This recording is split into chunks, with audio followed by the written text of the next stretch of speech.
السلام علیکم، یہ یاسمین آڈیو ناولز کی آواز ہے۔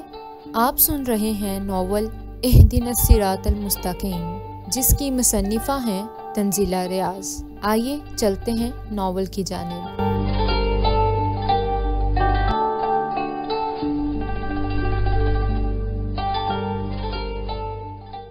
آج کیسی فضول ڈریسنگ کی ہے تم نے؟ شہلا نے اسے دیکھ کر ناک چڑھاتے ہوئے بے تکلفی سے تنقید کی۔ کیوں؟ اس ڈریس میں کیا برائی ہے؟ عشا نے بھی اسی کے انداز میں ناک چڑھا کر پوچھا۔ فیروزی رنگ کا اچھا خاصا خوبصورت شلوار قمیض کا سوٹ تھا، ہاں مگر شرٹ کی فٹنگ ڈھیلی تھی اور آستینیں پوری تھی۔ برائی نہیں ہے، مگر شہلا نے لمحہ بھر کا توقف کر کے اس کا بھرپور جائزہ لیا، پھر منہ کے زاویے بگاڑتے ہوئے بولی، ہر جگہ کے کچھ اصول ہوتے ہیں اور اسی حساب سے انسان کو ڈریسنگ وغیرہ کا دھیان رکھنا چاہیے۔ اور پھر یار اتنا زبردست فگر ہے تمہارا، اس قسم کی ڈبہ بند ٹائپ ڈریسنگ سب بیڑا کرک کر دیتی ہے۔ عشا سر ہلاتے ہوئے آگے بڑھ گئی۔ اس سے کچھ بھی کہنا فضول تھا، وہ ابھی تک اسی رنگ میں رنگی تھی جس میں کچھ دن پہلے تک عشا رنگی نظر آتی تھی۔ کنچلی شہلا کی نہیں اتری تھی بلکہ عشا کی اتری تھی، تبھی اسے کچھ حقیقت سمجھ میں آنے لگی تھی۔ دراصل عادل کے ساتھ ایک لمبی چوڑی بحث، ساجد علی کی کہانی اس کی زبانی سن کر، فاطمہ بھابی کی نصیحت سے بھرپور گفتگو اور سب سے بڑھ کر اسفند رحیم کے بدلے انداز سے بہت سی حقیقتیں باور کروا گئی تھیں، اور یہ ایک ایسی بات تھی جو فی الحال اس نے کسی سے بھی شیئر نہیں کی تھی۔ وہ شخص بے تکلفی کی ہر حد کراس کرنے کی کوشش کرنے لگا تھا۔ بیجا تعریف کرنا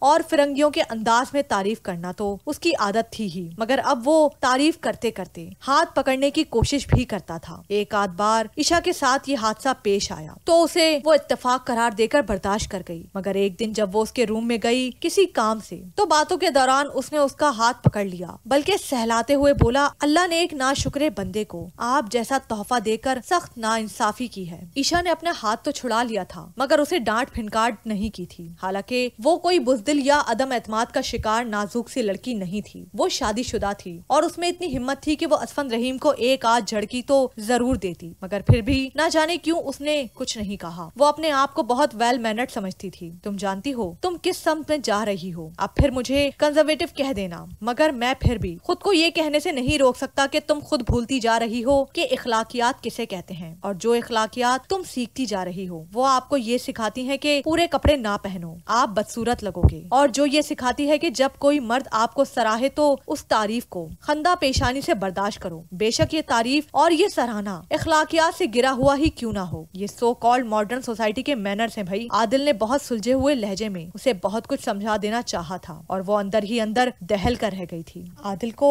اندازہ تو نہیں ہو گیا کہ اسفند کس کماش کا آدمی ہے، اس نے سوچا تھا کس دنیا میں گم ہو بھئی۔ رحمہ نے کی بورڈ پر انگلیاں چلانے کے ساتھ ساتھ اسے ٹوک کر پوچھا۔ وہ جب سے آئی تھی ایک ہی پوزیشن میں بیٹھی تھی۔ یہ زینب علی کے ڈائیورس پیپرز ہیں، اسفند چاہتا ہے یہ کام جلد سے جلد نمٹ جائے۔ رحمہ اس کی خاموشی سے اکتا کر بولی۔ عشا نے اسفند کے ذکر پر اس کی جانب دیکھا، نہ جانے کب سے اس نے اسفند کے ساتھ صاحب کا لہقہ لگانا چھوڑ دیا تھا۔ اسفند بہت اچھا انسان ہے یار، ایک آئیڈیل بندہ، میں تو کم از کم اس سے بہت امپریس ہوں، وہ کمپیوٹر اسکرین کی طرف دیکھتے ہوئے عجیب سے لہجے میں کہہ رہی تھی۔ عشا نے اسے روکنا یا ٹوکنا مناسب نہیں سمجھا۔ یہ زینب علی طلاق لے کر کیا کرے گی؟ اس نے رحمہ سے پوچھا۔ اسفند نے کچھ تو سوچا ہوگا اس متعلق، اور یقیناً کچھ اچھا ہی سوچا ہوگا۔ وہ کمپیوٹر اسکرین سے نظریں ہٹائے بغیر بولی۔ اس کے لہجے میں لفظ اسفند کے لیے بہت مٹھاس تھی۔ وہ شخص اس عورت کو طلاق دلوا کر کیا کرے گا؟ نکاح تو نہیں کرے گا، حالانکہ اگر اسے اس عورت سے اتنی ہمدردی ہے تو پھر اس سے نکاح کر لینا۔ عادل نے کل ہی اس سے یہ بات کہی تھی، کل اس نے عشا سے بہت کچھ کہہ ڈالا تھا۔ وجاہت کو ٹرمینیٹ کر دیا گیا ہے۔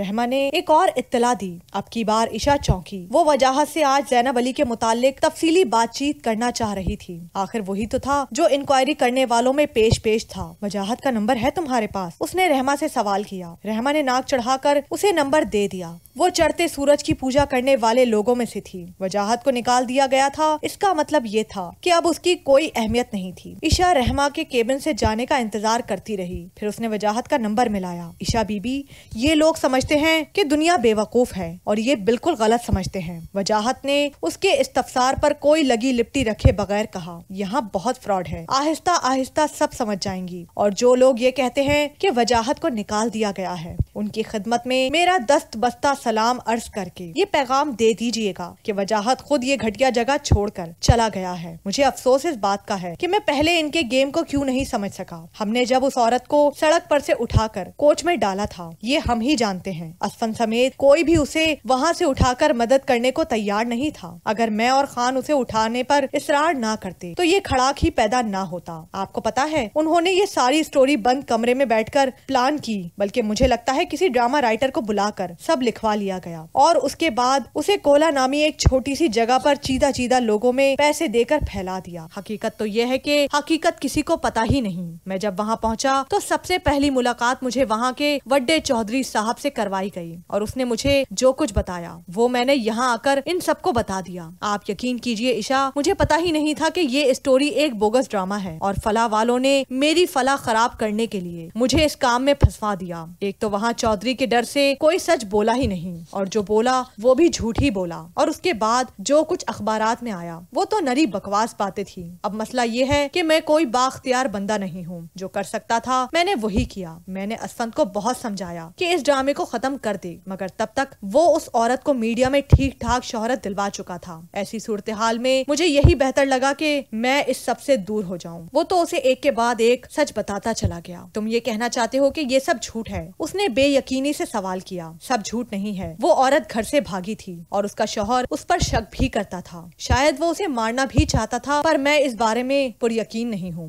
کچھ ایسا ہے جو ابھی بھی پوشیدہ ہے۔ خیر کب تک، میں پتہ چلا لوں گا۔ عشا کو اس کے جواب نے پھر مخمسے میں ڈال دیا۔ وہ تو خود پر یقین نہیں تھا۔ آپ کو اسفن صاحب بلا رہے ہیں۔ وہ ابھی فون پر مصروف تھی کہ چپراسی پیغام لے آیا۔ وہ فون بند کر کے اس کے آفس کی طرف آ گئی۔ اسے تسلی تھی کہ رحمہ وہیں موجود ہوگی، مگر اسفن اپنے آفس میں اکیلا ہی ریوالونگ چیئر پر بیٹھا ٹیبل پر پڑے پیپر ویٹ کو گھمانے میں مصروف تھا۔ آئیے مس، میرا مطلب مسز عشا، آپ تو بہت کم نظر آنے لگی ہیں آج کل، وہ مسکراتے ہوئے بولا۔ عشا نے اس ہفتے میں 2 چھٹیاں کی تھیں، وہ اسی وجہ سے اس سے کم نظر آنے کا شکوہ کر رہا تھا۔ کیسی ہیں آپ اور آپ کی کنزرویٹو ہسبینڈ؟ اس نے کسی قدر طنزیہ انداز میں کہا۔ عشا نے صرف مسکرانے پر اکتفا کیا، مگر یہ مسکراہٹ بہت مصنوعی تھی۔ یقین کیجئے مجھے بہت افسوس ہوتا ہے یہ دیکھ کر کہ آپ جیسی زبردست شخصیت کا ہسبینڈ اتنا گیا گزرا ہے۔ کاش میں آپ کے لیے کچھ کر سکتا، وہ اپنے مخصوص لہجے میں کہہ رہا تھا۔ عشا کے اندر ابال اٹھنے لگے، مگر اس نے خود پر قابو پایا۔ اسے اسفن سے حقیقت اگلوانا تھی۔ آپ میرے لیے کچھ کر سکتے ہیں اسفن صاحب؟ اس نے چہرے پر بیچارگی طاری کر کے وہی سوال پوچھ لیا جو اسفن کی دلی خواہش تھی۔ ارے آپ کے لیے تو ہماری جان بھی حاضر ہے، آپ کہیں آپ کو کس قسم کی مدد درکار ہے؟ اس نے نہایت دلچسپی سے پوچھا۔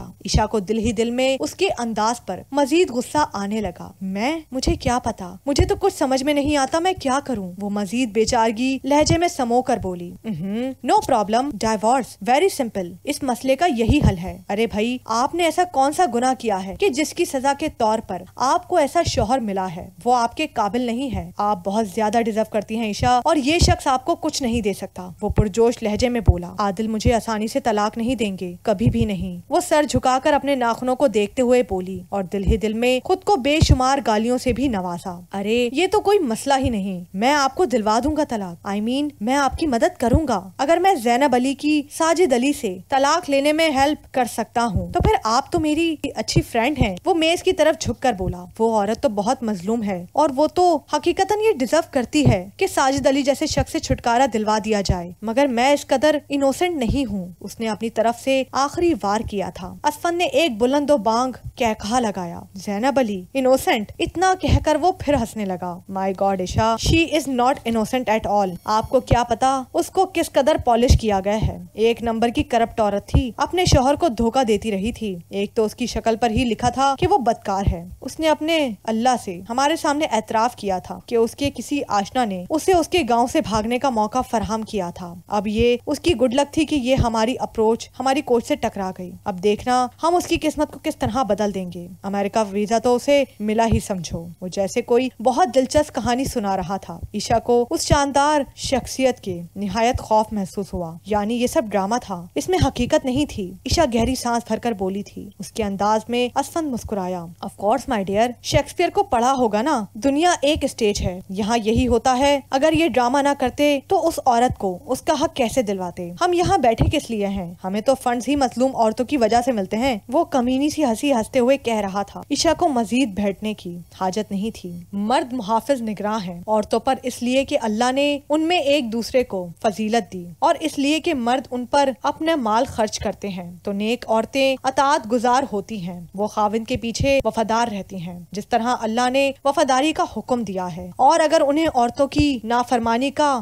اندیشہ ہو تو انہیں سمجھاؤ اور ان سے الگ ہو جاؤ اور انہیں ضرب لگاؤ، ضرب غیر شدید، پھر اگر وہ حکم میں آ جائیں تو ان پر کوئی زیادتی نہ کرو، بے شک اللہ بڑا بلند ہے۔ اس کے منہ سے گہری سانس خارج ہوئی۔ اخبار کے پچھلے صفحے سے سب سے اوپر دی گئی اس آیت کا مفہوم وہ کبھی اتنی اچھی طرح سے نہ سمجھ پاتی اگر اسی صفحے پر ہیڈ لائن سے اوپر دی گئی اس خبر سے بے خبر ہوتی جس میں زینب علی کا پردہ فاش کیا گیا تھا۔ تمام اخبارات نے ساجد علی کی پریس کانفرنس کو نمایاں کر دیا تھا۔ گزشتہ 4-5 ماہ سے وہ عورت جس طرح لائم لائٹ میں تھی اسی حساب سے اب اسے پھٹکار کا سامنا کرنا پڑ رہا تھا۔ حقیقت سامنے آتے ہی فلاح والوں نے تو معافی مانگ کر اپنی جان بچا لی تھی۔ زینب کو حراست میں لے لیا گیا تھا، اب اس کے ساتھ مزید کیا ہونا تھا عائشہ کو اس سے دلچسپی نہیں تھی۔ اس کی دلچسپی اس عورت میں تبھی ختم ہو گئی تھی جب اسفند رحیم کی زبانی سے اس کے فراڈ ہونے کے بارے میں پتا چلا تھا۔ حد ہو گئی، میں ہارن دے دے کر تھک گیا اور یہاں تمہارے کانوں پر جوں تک نہیں رینگی۔ ارے زوجہ اٹھو، ہم آئس کریم کھانے جا رہے ہیں۔ وہ نہ جانے کن خیالوں میں کھوئی ہوئی تھی جب عادل اس کے قریب آ کر چلایا۔ اس نے چونک کر اس کی طرف دیکھا، پھر مسکراتے ہوئے اٹھ کھڑی ہوئی۔ آئی ایم سوری، میں اخبار دیکھنے میں مگن ہو گئی، پتہ ہی نہیں چلا۔ وہ اس کے قدم سے قدم ملا کر باہر کی سمت آتے ہوئے بولی۔ عادل گیٹ لاک کرنے لگا تھا۔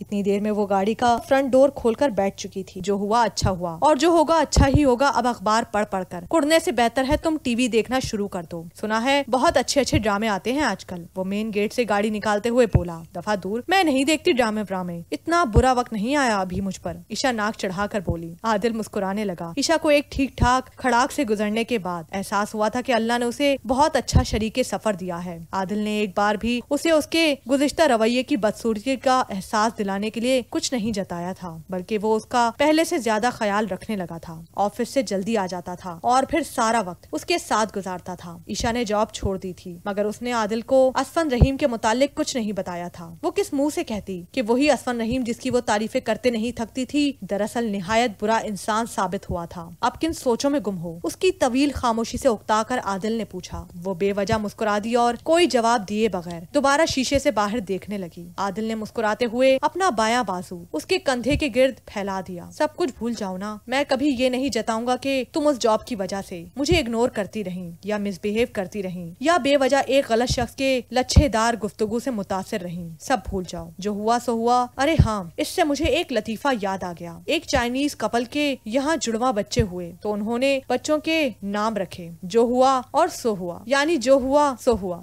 لو کیسے کیسے لطیفے بنا لیتے ہیں نا۔ وہ بہت محبت سے اپنے مخصوص انداز میں بات کر رہا تھا جبکہ عائشہ حیران ہو گئی۔ اس کے زبردست قیاس پر اپنی بے وقوفی کے متعلق سوچ کر ہی تو پریشان تھی۔ سب سے بڑا دھچکا اسے عادل کے منہ سے اسفند رحیم کا نام لے کر لگا تھا، یعنی وہ جانتا تھا کہ عائشہ اس وجہ سے پریشان ہے۔ میں تو آپ کو بہت بے وقوف سمجھتی تھی عادل، وہ بے ساختہ کہہ گئی۔ عادل نے بلا وجہ ایک اور کہکا لگایا، پھر اس کے سر پر محبت سے ایک چپت رسید کر کے بولا، اور میں تمہیں بہت عقل مند سمجھتا تھا۔ عائشہ مسکرا دی۔ ہم دونوں ہی ایک دوسرے کو سمجھ نہیں سکے اور ہم دونوں کے اندازے ایک دوسرے کے بارے میں غلط ثابت ہوئے۔ وہ گاڑی آئس کریم پارلر کے باہر روک کر مزید گویا ہوا۔ عائشہ نے گہری سانس بھر کر پھر بولی، نہیں عادل، آپ کا اندازہ درست تھا، میں بے وقوف ہوں، مگر آپ سچ مچ ذہین واقع ہوئے ہیں۔ آپ کو بہت پہلے اندازہ ہو گیا تھا کہ زینب علی ایک فلاپ ڈرامہ ہے نا؟ وہ اس کی جانب مڑ کر اس کے کاندھے پر ہاتھ رکھ کر بولی۔ آئس کریم پارلر کے گلاس ڈور سے ہی اندر موجود ہجوم کا اندازہ ہو رہا تھا، تبھی وہ گاڑی میں بیٹھے رہے۔ ارے میری جان، آپ شرمندہ مت ہو، یہ صرف آپ کے ساتھ نہیں ہوا، بہت سے لوگ اس عورت کو مظلوم سمجھتے تھے۔ دراصل یہ ہماری قوم کی کمزوری ہے، تم مانو یا نہ مانو، مگر یہ ایک حقیقت ہے کہ ہمارے ہاں جب کوئی عورت رو رو کر اپنی زندگی کے المیوں پر روشنی ڈالتی ہے تو ایک زمانہ اس کی مدد کو آگے بڑھ آتا ہے، جبکہ 100 مرد مل کر بھی روئیں تو